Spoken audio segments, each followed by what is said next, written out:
Hello বন্ধুরা, আসসালামু আলাইকুম। আমি এমডি সলিহিন। তোমরা দেখছো এনএস মন্ডল অনলাইন সার্ভিসেস। বন্ধুরা, আজকে একটি ছোট্ট আপডেট দেওয়ার আছে। প্রথমত আমরা একটি নিউজ পড়ে নেব। এখানে দেখতে পাচ্ছ আনন্দবাজার.com। তো এখানে বলা হচ্ছে কি হেডলাইনে যে ঘন্টা কয়েকের গন্ডগোল শেষে কমিশনের ওয়েবসাইটে মিটল বিবেচনাধীন ভোটারের সমস্যা। মঙ্গলবার রাতে অভিযোগ ওঠে কোনো ভোটারের এপিক নম্বর নিয়ে সার্চ করলেই কমিশনের ওয়েবসাইটে ভোটার তালিকায় তাকে বিবেচনাধীন হিসাবে দেখানো যাচ্ছে। সেই সমস্যা জানিয়ে কমিশনের অফিসে ফোন করে বহু ভোটার অভিযোগও জানিয়েছেন। এই যে বন্ধুরা, আমরা যে ভোটার ইনফরমেশন যে সার্চ করে থাকি, এই যে সার্চ বাই এপিক, এখানে আমরা এপিক নাম্বার দিয়ে ভোটারের বর্তমান অবস্থান কিন্তু জানতে পারি। কিন্তু বন্ধুরা, গত পরশুদিন, অর্থাৎ আমি একটু ভেঙে বলছি, কারণ হচ্ছে যারা আজকে প্রথম আমার এই ভিডিওটি দেখছে তাহলে তাদের বুঝতে একটু সুবিধা হবে। আজকে হচ্ছে বন্ধুরা 25 তারিখ। গত 23 তারিখ কিন্তু রাতের বেলা 11টা 45 নাগাদ সাপ্লিমেন্টারি ফার্স্ট লিস্ট এবং সাপ্লিমেন্টারি যে delete list first list upload করা হয়েছে। গতকাল অর্থাৎ 24শে মার্চ রাত পর্যন্ত কিন্তু এখানে যখন আমরা এপিক নাম্বার লিখে সার্চ করছিলাম, সবাইয়ের কিন্তু আপডেটটা ভুল আসছিল। যেমন আমি দেখিয়েছিলাম একটা ডিলিট ক্যান্ডিডেটের এপিক নাম্বার এখানে লিখেছিলাম, তার এখানে ডিলিট মানে নো রেজাল্ট ফাউন্ড কিংবা ডিলিটেড এইসব কিছু না দেখিয়ে কিন্তু আন্ডার অ্যাডজুডিকেশন শো হচ্ছিল।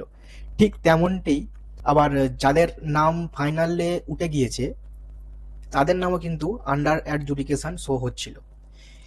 তো এখানে দেখতে পাচ্ছ বন্ধুরা, আমি একটি ডিলিটেড লিস্ট নিয়ে নিয়েছি, সাপ্লিমেন্টারি ডিলিটেড লিস্ট। এখানে দেখতেই পাচ্ছ উপরে লেখা রয়েছে বিচার বিভাগীয় কর্মকর্তার রায়ের পর মুছে ফেলা হয়েছে, অর্থাৎ এটা হচ্ছে একটি ডিলিটেড লিস্ট। তো আমি গতকালকে এই যে ভোটার রয়েছে এই ভোটারদের নাম্বার দিয়েই কিন্তু আমি এখানে চেক করে দেখিয়েছিলাম। শো হচ্ছিল কি এখানে যে ইলেক্টোরাল ইজ আন্ডার অ্যাডজুডিকেশন, এবং ঠিক সেম ভোটারকে আজকে আবার আমি সার্চ করে দেখিয়ে দিচ্ছি। যেমন এখানে আমি এপিক নাম্বারটা লিখে নিচ্ছি এবং এখানে স্টেট সিলেক্ট করে নিলাম, নিয়ে এখানে ক্যাপচা দিয়ে দিচ্ছি।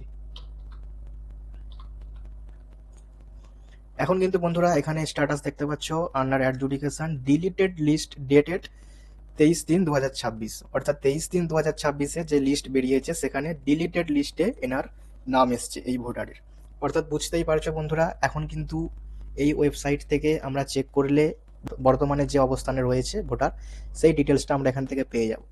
গতকালকে আমি একটি কথা বলেছিলাম যে এই মুহূর্তে এখান থেকে বিবেচনা করবে না এখানে সার্চ করে, কিন্তু আবার এখনও বলছি যে এই মুহূর্তে কিন্তু বন্ধুরা এই ওয়েবসাইটটি একদম ঠিকঠাক হয়ে গিয়েছে বা আপডেট হয়ে গিয়েছে। এখন তোমরা খুব সহজ উপায়ে ডিরেক্ট এই ওয়েবসাইটে এসে তোমাদের এপিক নাম্বার লিখে এবং স্টেট এখানে চয়েস করে এখানে ক্যাপচার দিয়ে সার্চ করে দেখে নিতে পারো তোমাদের বর্তমান অবস্থান কি রয়েছে।